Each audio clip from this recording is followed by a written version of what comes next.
So one of the things you talked about the supper table, like where did the food waste kind of hit you in your face when you were like, wow, we should do something about this? Was it just there was a big pile of it? Was it a numbers thing where you were saying, we seem to be losing a lot of money on this stuff we can't sell because it's not the right shape that consumers want anymore? Yeah, that's a great question. So, it was kind of a mounting problem at our family farm. So we were selling more and more fresh market commodities like strawberries and cantaloupes and watermelons to local retail grocery stores.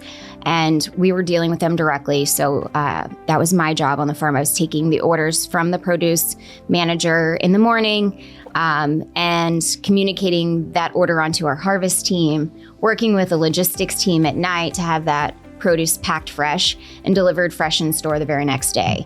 So it was picked, packed, and shipped within 24 hours, fresh to store. And the more acres we were growing for our grocery partners, the more food we had going to waste just because of these cosmetic reasons, because every watermelon has to be a certain size or spec to make it into the bin. And I remember specifically there was a year where we were growing strawberries and it was like a flooded market. And one of our food retail partners were getting strawberries in from another part of the country, incredibly cheap. And we had grown a certain amount just for them. And we were in peak season. Strawberries are very, tangible item where they have to be utilized within a short period of time.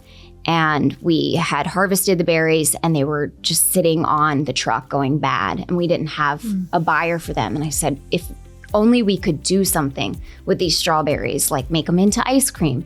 And so the idea really came about around the Sunday supper table. And I remember we had Sunday dinner after Sunday dinner, and we were planning the frozen farmer over those Sunday dinners as families. And we were sketching our logo and writing our business plan and planning the financial end of the business and how all of that was going to work, and looking into grant funding and things like that. So it was, it wasn't an overnight success by any means. There was a year of planning the business before we ever even cut the ribbon.